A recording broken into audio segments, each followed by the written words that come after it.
Barat adalah salah satu provinsi di Indonesia dengan jumlah penduduk terbanyak dari 34 provinsi yang ada di Indonesia.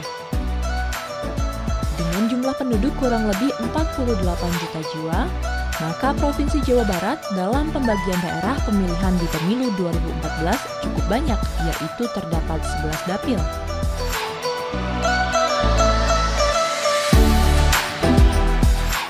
Halo pemirsa, apa kabar? Kita kembali bertemu dalam program Suara Dapil, Suara Daerah Pemilihan bersama saya Ayu Rahmawati.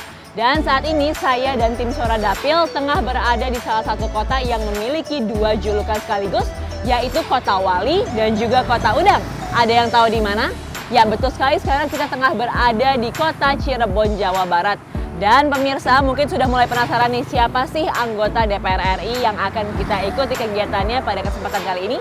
Sabar dulu karena sebelum itu kita akan menyaksikan bersama profil dari daerah pemilihan Jawa Barat 8 berikut ini.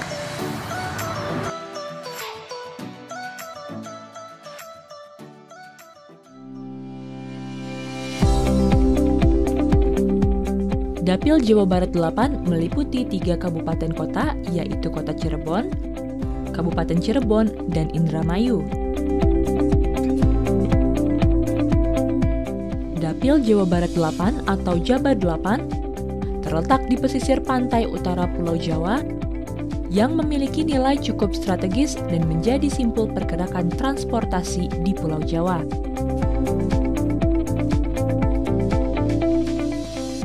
Dahulu, wilayah Jawa Barat 8 merupakan ibu kota dari Kesultanan Cirebon yang menjadi pusat regional di wilayah pesisir timur Jawa Barat dan sebagai daerah pertemuan budaya Jawa dan Sunda sejak beberapa abad silam.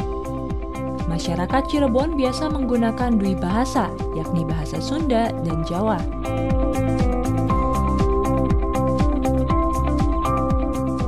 Kabupaten kota di Dapil Jawa Barat 8 berada di wilayah pantai, sehingga memiliki dataran yang lebih luas dibandingkan dengan wilayah perbukitan lainnya.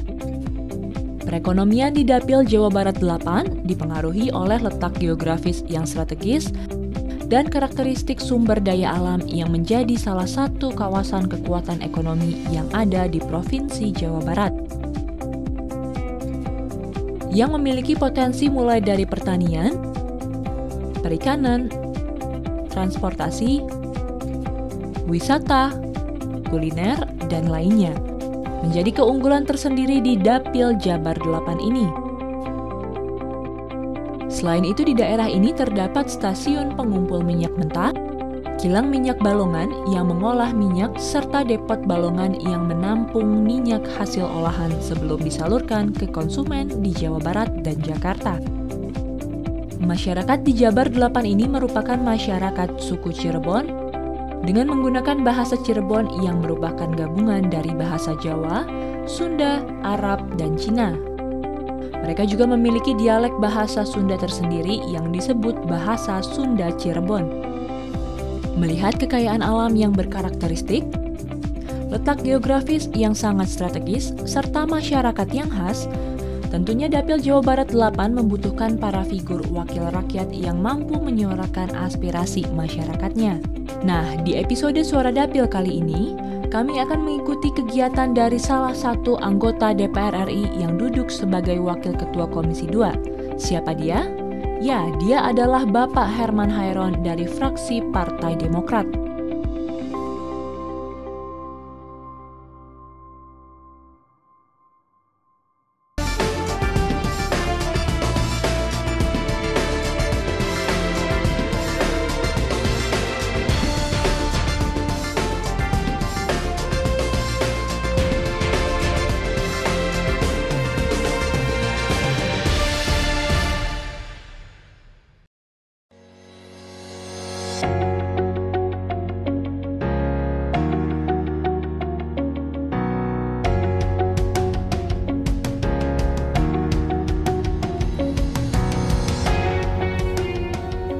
Ya pemirsa, tadi kita telah menyaksikan bersama profil dari daerah pemilihan Jawa Barat 8. Dan setelah ini saya dan juga tim Suara Dapil akan mengikuti kegiatan dari Wakil Ketua Komisi 2 DPR RI, yaitu Bapak Herman Hairon. Seperti apa keseruannya? Tetap saksikan Suara Dapil, Suara Daerah Pemilihan.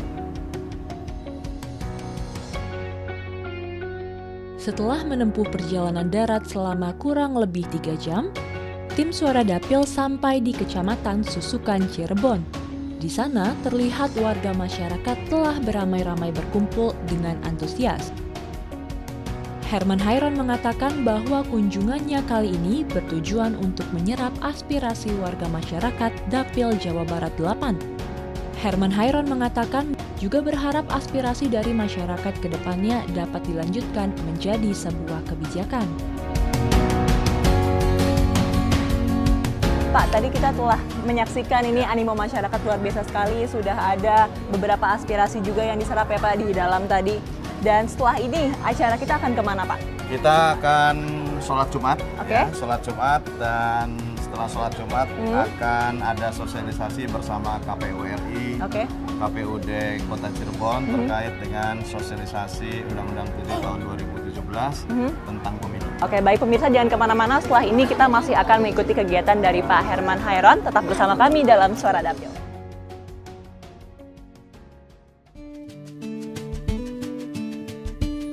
Setelah pertemuan yang berlangsung selama kurang lebih 2 jam, tim Suara Dapil bersama Bapak Herman Hairon melaksanakan ibadah sholat Jumat. Selesai melaksanakan ibadah sholat Jumat, kami dari tim Suara Dapil diberi kesempatan menikmati makan siang bersama dengan Herman Hairon. Kami diajak untuk mencicipi salah satu kuliner khas dari Cirebon, yaitu empal gentong. Empal gentong merupakan makanan khas yang wajib dicicipi saat mengunjungi kota yang terdiri atas 5 kecamatan ini. Empal gentong biasanya dimakan dengan lontong atau nasi dan disajikan dengan cabai bubuk. Wah, rasanya enak benar pemirsa. Ya pemirsa, saat ini saya masih bersama Pak Herman Hairon di salah satu tempat yang katanya empal gentongnya paling enak nih Pak di Cirebon ya Pak. Ini makanan favorit Bapak juga nih Pak di sini. Ini empal gentong Bu Dharma dan ini langganan saya. Langganan baik saya makan di sini maupun saya kalau ada acara-acara di Jakarta. Empal gentong ini adalah bagian dari makanan ataupun khas dari Cirebon ya. Selain dari makanan khas lainnya yang ada di Cirebon, ada mie koclok, ya, ada nasi jamblang, dan lain sebagainya. Banyak Pokoknya ya, di Cirebon tuh enak sekali. Tapi Pak, percaya datang ke Cirebon. Datang ke Cirebon, jangan lupa pemirsa. Nah, tapi Pak, ini selain makanan, sebenarnya apalagi sih Pak sebenarnya kearifan lokal yang ada di Cirebon yang bisa terus diekspos supaya menjadi perhatian atau untuk dipublish begitu Pak? Cirebon udah yang paling terkenal di Kota Wali. Ya, karena dulu Sunan Gunung Jati bertinggal di sini, kemudian patapannya di sini. Beliau juga menyebarkan agama Islam dari sini. Juga Kanjeng Sunan juga dimakamkan di Cirebon ya. Jadi saya kira situs-situsnya jelas. Kita ada Keraton Kanoman, ada Keraton Kasepuhan, ada Keraton Kacirebonan, ada Keraton Kapuanan. Banyak sekali yang saya kira ini menjadi destinasi wisata budaya di Cirebon. Oke, baik pemirsa, itu dia tadi. Nanti kita akan mencicipi dulu ini empal gentongnya, ciri khas dari makanan kota Cirebon yang katanya luar biasa enaknya ini. Tetap bersama kami dalam. Dan saya khas biasanya daging, tulang muda, dan urat. Oke, bisa pakai babat juga ya? Favorit, enggak. Oh, saya nggak pakai di urat, tapi favorit saya di sini. Mereka sudah tahu kalau saya datang. Dan inilah kesukaan saya dan saya kira disajikan kepada teman-teman lain. Tentu jangan tunggu lama lagi. Mari kita coba. Mari kita cicipi bersama.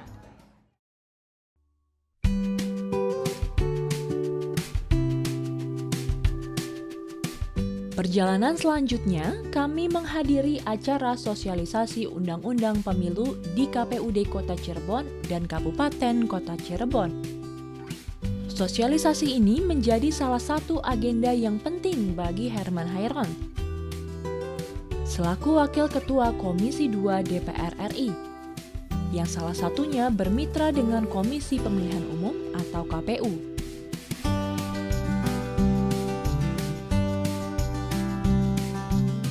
Saat ini saya tengah berada di Hotel Santika Cirebon, masih bersama Bapak Herman Hairon, tapi dengan kostum yang sudah berbeda ini Bapak. Ini kita mau acara apa Pak sebenarnya di dalam? Kami secara rutin, memang itu menjadi program DPR juga, tapi ini dialokasikan dari program di mitra kerja di kementerian masing-masing, yaitu sosialisasi undang-undang.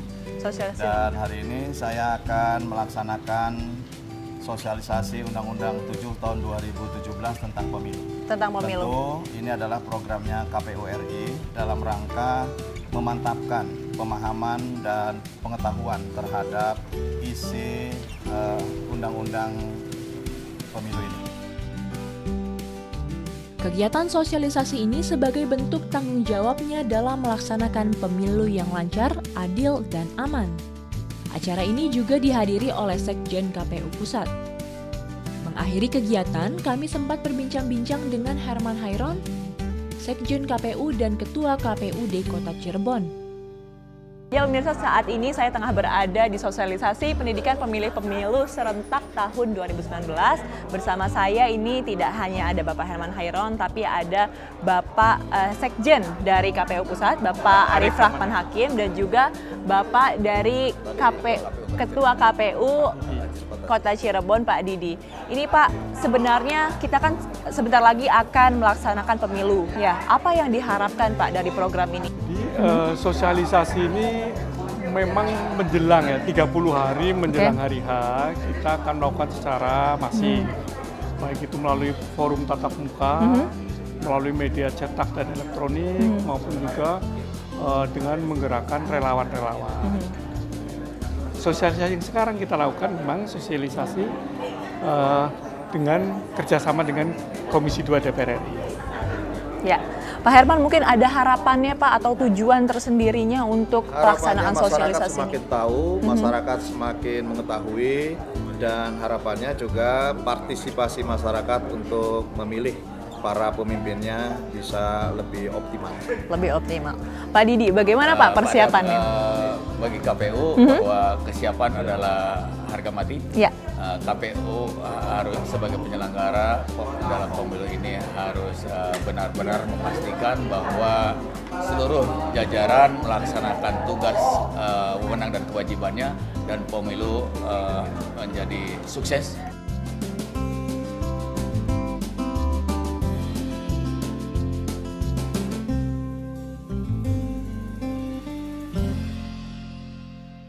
Pak mau menyinggung lagi Pak sedikit masalah asuransi yang tadi Bapak kemukakan di depan. Itu sebenarnya seperti apa sih Pak realisasinya? Jadi memang itu kami mengusulkan karena memang ada kesulitan untuk memindahkan anggaran. Jadi KPU itu bisa menghemat, tetapi tidak bisa memindahkan pos anggarannya. Sehingga hemat itu kemudian dikembalikan kepada negara. Padahal semestinya hemat bisa dialokasikan untuk anggaran-anggaran lainnya. Padahal kami berpikir ini kan PPK dan KPPS ini kan di lapangan kerjanya, risikonya tinggi ya, terus tidak mengenal waktu, areanya berat. Nah seharusnya asuransi itu harus betul-betul di cover, karena apa? Karena ini kan masuk di dalam asuransi ketenaga kerjaan gitu ya, kolektif, dan semestinya kalau merujuk kepada jaminan kesehatan nasional ya ini sudah wajib. Gitu. Nah, oleh karena itu kami usulkan dibicarakan dan ada respon dari Kementerian Keuangan untuk saya kira segera untuk direalisasikan. Paling tidak dalam durasi pada setiap penunjukan ke depannya ya, pada setiap kali pengangkatan penunjukan PPK, KPPS itu disertai dengan hak-haknya, termasuk asuransi, biaya operasional, dan saya kira honorariumnya juga harus cukup lah.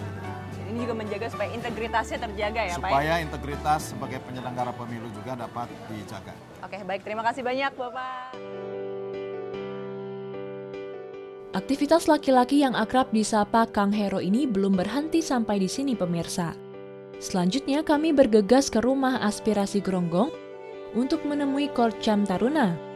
Dalam perjalanan ini kami memiliki kesempatan untuk berbincang-bincang lebih jauh mengenai permasalahan yang dihadapi oleh daerah pemilihan Herman Hairon Suara Dapil, saat ini saya masih bersama dengan Pak Herman Hairon. Kita sedang melakukan perjalanan. Nih selanjutnya kita mau kemana nih Pak arahnya Pak? Kita mau ke Rumah Aspirasi. Rumah Aspirasi di daerah mana Pak? Rumah Aspirasi Herman Hairon di daerah Gronggong. Oh, jadi boleh juga jadi tempat persinggahan berarti ya Pak ya? Ya, untuk persinggahan dan untuk berbagai kegiatan. Seperti nanti kita akan datang.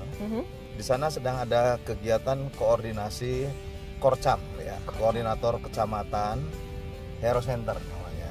Ya, Herman Hairon Center sebagai pusat kegiatannya Herman Hairon di dalam menampung aspirasi masyarakat. Bapak kan sekarang menjabat di pimpinan Komisi 2 Pak. Membagi waktunya supaya sama rata posisinya bagaimana tuh Pak? Ya harus direncanakan, harus di-planning dengan baik. Tentu harus dibagi mana waktu untuk keluarga. Ya, saya harus tetap memikirkan waktu untuk keluarga, waktu untuk menjalankan amanah sebagai anggota DPR di gedung DPR. Kemudian bagaimana juga membagi dengan menampung aspirasi, ya, terjun ke masyarakat. Ini juga sangat bermanfaat bagi memperkaya berbagai materi rapat di DPR, karena DPR itu kan bekerja untuk rakyat, ya. Jadi materinya harus dari rakyat, materinya harus dari situasi rakyat terkini. Baik, luar biasa sekali. Dan pemirsa, tetap bersama kami karena setelah ini kami masih akan mengikuti kegiatan dari Bapak Herman Hairon ini. Tetap bersama kami dalam Suara Dapil, Suara Daerah Pemilihan.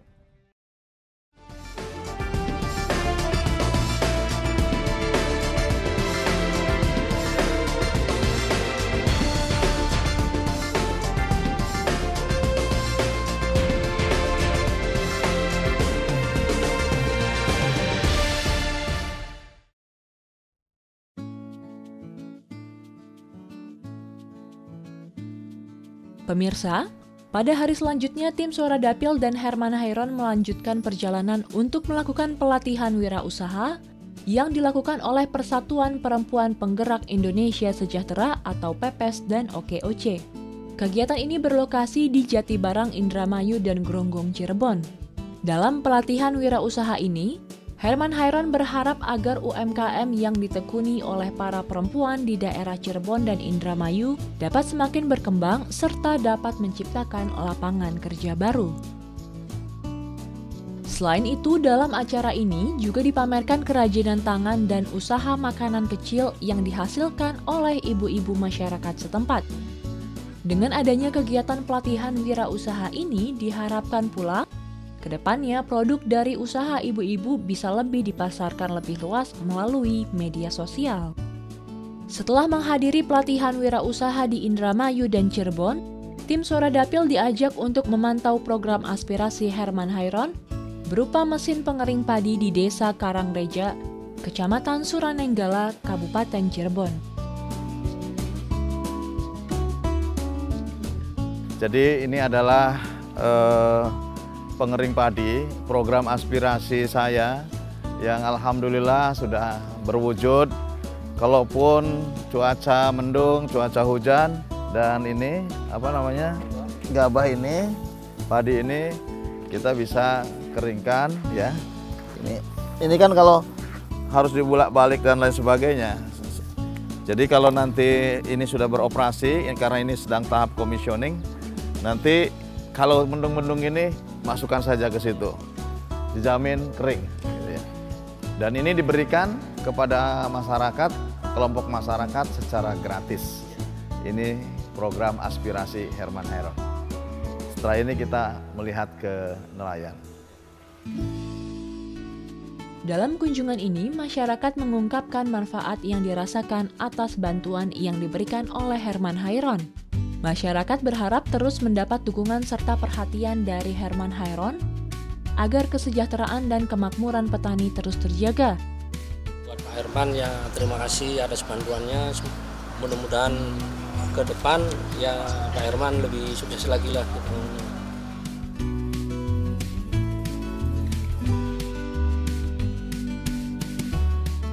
Usai meninjau tempat pengeringan padi dengan cara modern, masih di Desa Karangreja, Kecamatan Suranenggala, Kabupaten Cirebon, Herman Hairon menyempatkan diri untuk mengunjungi nelayan dan melihat hasil laut yang dihasilkan oleh para nelayan. Secara letak geografis, Cirebon memang berada di pesisir pantai. Maka dari itu, hasil dari kekayaan laut di Kabupaten Cirebon sangat melimpah.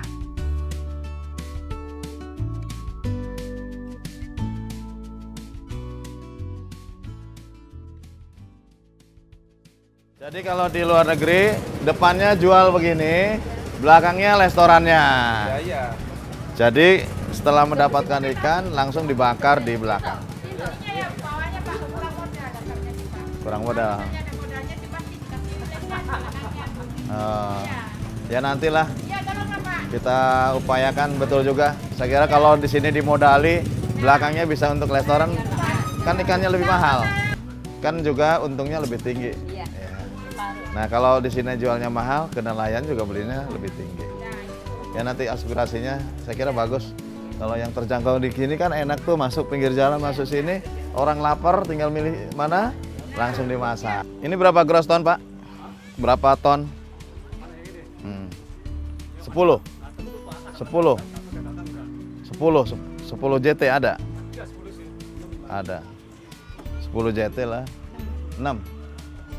Saya Ketua Panja Undang-Undang Perlindungan Pemberdayaan Nelayan, Pembudidaya Ikan dan Petambak Garam juga memberikan kekhususan bagi nelayan-nelayan yang di bawah 10 gross ton itu tidak dipungut biaya apapun.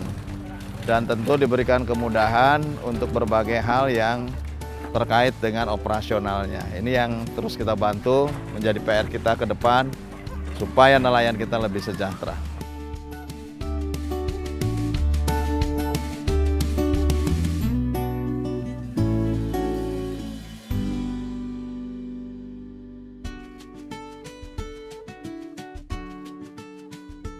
Selesai meninjau perkampungan nelayan, Herman Hairon melanjutkan perjalanan menuju Dukuh Puntang, Kabupaten Cirebon, untuk bertemu dengan para petani. Sepanjang perjalanan, kami disuguhi dengan keindahan hamparan sawah hijau yang cukup luas. Setibanya di Dukuh Puntang, Kabupaten Cirebon, kami berbincang dengan Herman Hairon mengenai pertanian di Dapil Jawa Barat 8. Ya pemirsa, ini kita sekarang tengah berada di hamparan sawah yang sangat luar biasa nih Pak. Luas sekali, sudah mulai menguning. Kita di mana sekarang Pak? Di daerah mana? Ini kita ada di daerah Dukuh Puntang. Dukuh Ini Puntang. salah satu kecamatan di Kabupaten Cirebon. Dan memang ini persis di kaki Gunung Ciremai. Kita dapat bisa melihat sana kaki Gunung Ciremai. Ini adalah perbukitan. Dan saya kira ini adalah salah satu karunia Allah Subhanahu wa Ta'ala. Saya tadi sempat ngobrol-ngobrol juga Pak sama masyarakat sini. Katanya Bapak andilnya besar sekali nih untuk memberikan bantuan-bantuan supaya petani ini tetap sejahtera Pak. Ada bantuan apa saja Pak sebenarnya? Ya pertama bahwa Undang-Undang Hortikultura juga dihasilkan pada waktu saya berada di Komisi 4. Kemudian Undang-Undang Pangan Nomor 18 Tahun 2012. Undang-Undang Perlindungan Petani, Undang-Undang Perlindungan Pemberdayaan Petani Nomor 19 Tahun 2013. Undang-Undang Perkebunan, Undang-Undang Peternakan. Dari sisi regulasi kami melahirkan beberapa pasal yang memang afirmatif. Undang-undang ini memberikan dorongan kepada para petani, peternak, pekebun untuk dia tumbuh dan menjadi besar, tentu berkontribusi baik langsung maupun tidak langsung kepada negeri ini. Yang kedua, ya berdasarkan tugas dan pokok fungsi saya di DPR, saya juga mendorong aspirasi traktor, rice transplanter, combine harvester, dan lain sebagainya. Ini juga kami berikan kepada masyarakat, termasuk perbaikan saluran irigasi dan lain sebagainya.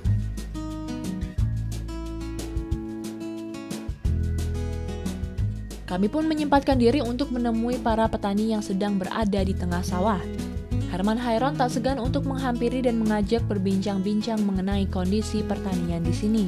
Kesempatan ini sekaligus dimanfaatkan petani untuk menyampaikan aspirasinya mengenai beberapa permasalahan tentang kebutuhan bibit padi yang bagus. Sambil berjalan-jalan kita bisa melihat nih ada ibu-ibu dan bapak-bapak. Ya silahkan Pak. Assalamualaikum. Assalamualaikum ibu-ibu Sedang bapak-bapak. apa ini Ibu? Sebentar lagi mau panen ya? Apa sudah panen? Bagus nggak panennya? Bagus, insya Allah hasilnya bagus. Dan yang terpenting mudah-mudahan tidak ada impor ya. Nah, mungkin bapak-bapak, ibu-ibu, mumpung ada Pak Herman nih, ada yang mau disampaikan atau mungkin ada ucapan terima kasih atau apapun mungkin kepada Pak Herman, boleh nih. Pupuk, kurang saya pupuk. Sok bahasa Sunda, di dia ada Sundanya. Orea, ayah masih ayah orea. Kalau bapak ibu sekalian di sini pupuknya susah, tinggal hubungi saya.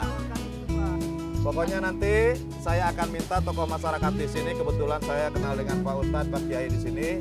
Nanti saya akan minta kalau kesulitan pupuk dan lain sebagainya silahkan hubungi saya. Nanti insya Allah Bapak Ibu sekalian saya bantu. Oke, dari ibu-ibu ada yang mau disampaikan tadi? Oke, nanti bibit padi saya bantu ya. Bibit padi nanti saya bantu ya. Pak Haji ya yang di sini nanti Bu. Nanti bibit padi di sini saya bantu ya, tani sini ya. Ya pemirsa, tadi kita telah menyaksikan dan juga mengikuti kegiatan dari Bapak Herman Hairon. Dan sekarang kita tengah berada di sawah dan juga telah bertemu dengan para warga masyarakat di sini. Dan kita telah menampung aspirasinya dan banyak sekali sebenarnya hal-hal yang telah dilakukan oleh Bapak Herman untuk membantu warga masyarakat di Cirebon dan juga di Indramayu. Dan pemirsa, kita berharap juga Bapak tetap sehat dan juga tetap amanah untuk bisa menyalurkan aspirasi dari warga masyarakat sekitar sehingga semua warga masyarakat bisa terbantu dengan kehadiran Bapak. Terima kasih banyak Bapak Ibu atas kehadirannya di sini. Sampai jumpa di episode Suara Dapil selanjutnya. Dadah!